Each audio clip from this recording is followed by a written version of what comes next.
10월 28일 정전 시장입니다. 단역 3대 지수는 모두 상승 마감에 성공을 했습니다.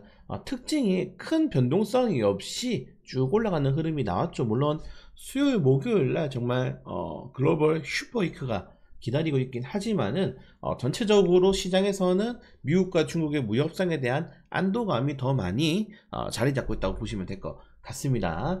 전체적으로 하락 종목들도 상승 종목들이 대체로 우위로 마감했는데, 나스닥 같은 경우에는 보시는 것처럼 하락 종목들이 살짝 우위로 마감을 했고, 그리고 러셀 지수도 대형주보다는 상승폭이 줄었죠. 이게 뭐냐면 이제 실적 시즌이기 때문에 어느 정도 리스크가 있는 업종들에 대한 포트폴리오 리밸런싱이 나오고 있는 시장이다 라고 좀 생각하시면 될 것 같습니다.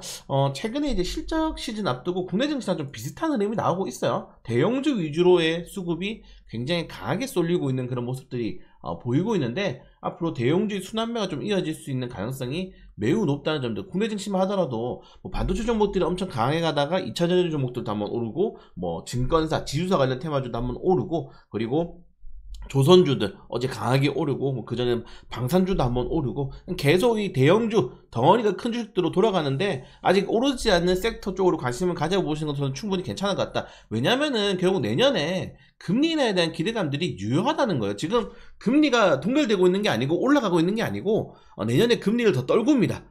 그리고 2026년 말까지는 최대, 지금보다 거의 반 이상 금리를 내릴 거기 때문에 거기에 대한 기대감들은 여전히 남아있다. 그래서 좀 길게 보셔도 저는 유효하다고 말씀을 다시 한 번 더 드리고 싶고, 다만 선별적으로 계속 시장이 흐르기 때문에 종목 선택이 계속 더 중요한 시장인 것 같습니다. 자, CNN 피어잉 그레이드를 보시면은 이제 37까지 올라왔죠. 익스트림 피어에서 점차 이제 근데 공포 구간인데 주식이 계속 올라. 그래서 전에도 말씀드렸지만은 이 지표들이 이제 고장나고 있어요.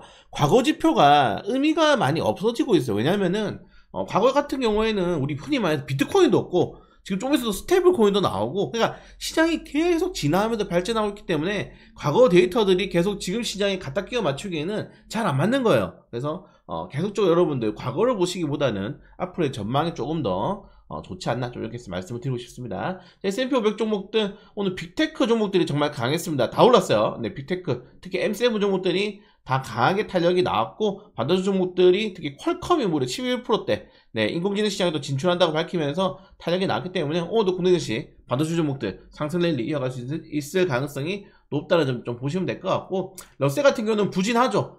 지금 보시는 것처럼 바이오 쪽 제약은 부진한데, 아까 말씀드렸다시피 실적 시즌이기 때문에 단기적인 조정이 좀 나올 수밖에 없는 상황이라는 점들을 좀 체크하시면 될 것 같습니다. 자, 그리고 금이 또 급락했어요.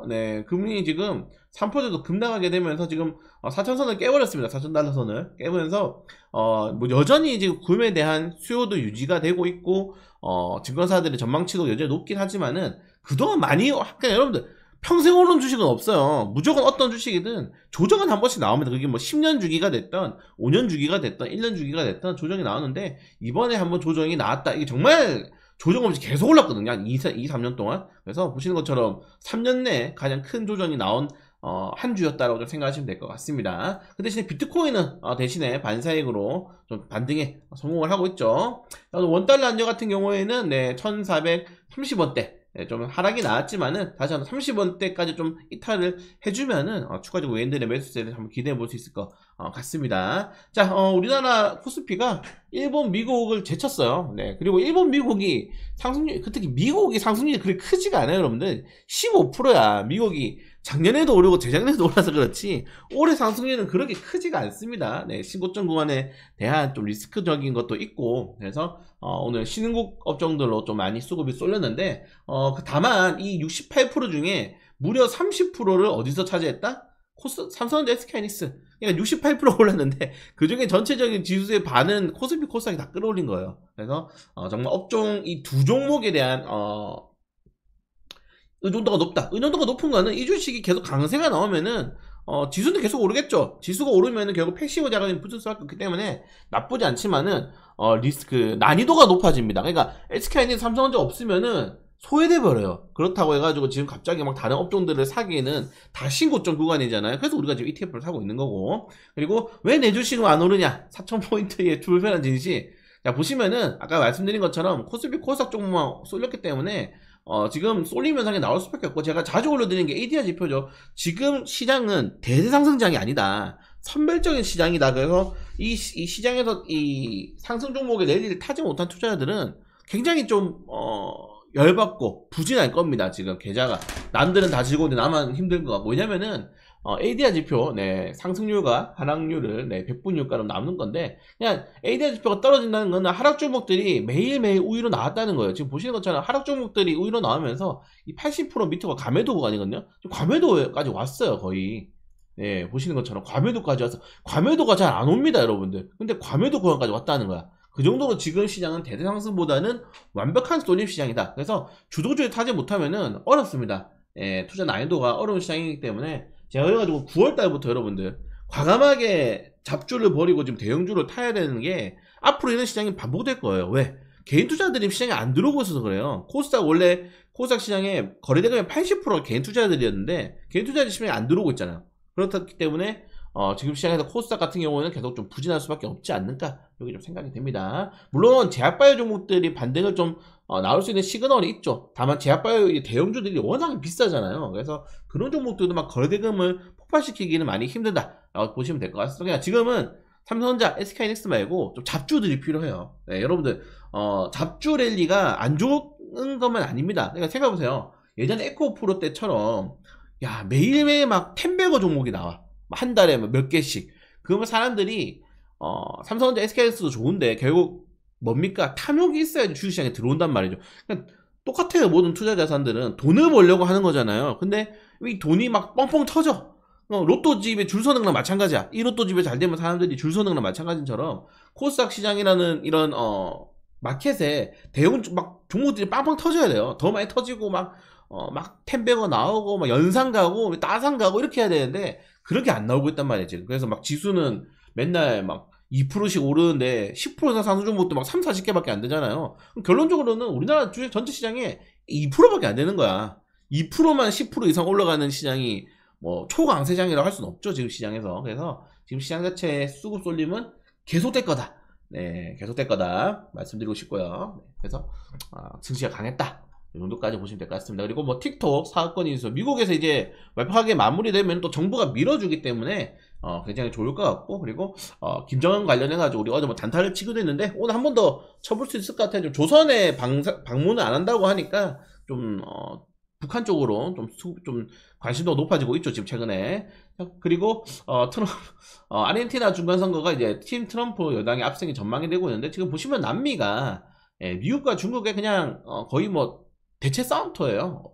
중국 같은 경우에는 미국 바로 밑에 있기 때문에 본인들의 영향력을 키우기 위해서 남미를 공략하는 거고, 남미 뭐 경제가 그렇게 막 좋지는 않잖아요. 물론 브라질 같은 경우에는 2030년도에 우리나라를 앞지른다고 좀 전망을 하고 있긴 하지만은, 그래서 미국과 이 중국의 이 경제 지원 싸움터가 남미가 되고 있다, 좀 생각하시면 될 것 같습니다. 그리고 러시아가 한국과 직항 재개를 논의 중이다. 이게 뭐가 중요하냐면은 지금 북한 항로를 우리가 준비하고 있는데 북한 항로가 러시아에 있잖아요. 근데 러시아랑 관계 개선이 된다면은 충분히 북한 항로에 대한 또 관심도가 높아질 수 있다는 점들, 대한해운, 동방, HNN, KCTC가 단기적으로 움직일 수 있지 않을까 좀 생각이 됩니다. SS 금융노조 빠졌네요.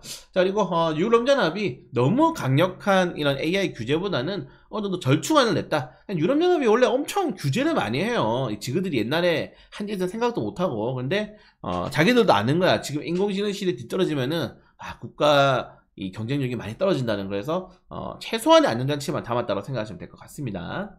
그리고 뭐 중국이 뭐 이런 것들 뭐 위안화 투자, 우리나라 국채도 최근에 중국이 굉장히 많이 쓸어담고 있죠. 그러니까 중국의 이런 경제 패권, 우리가 흔히 말하는 1대1로는 계속되고 있다. 그래서 제가 뭐 중국이 뭐 우리나라 주식시장을 올립니다, 이런 음모론은 좋아하지 않아요. 믿지는 않는데 조심해야 되고 견제는 해야 됩니다. 실제로 우리나라 뭐 IT 기업들, 뭐 카카오, 네이버, 특히 게임 기업들 같은 경우는 중국계 자본이 진짜 많이 들어요. 게임, 엔터, IT는 사실 중국계 자본이 입맛이 엄청 많습니다, 여러분들.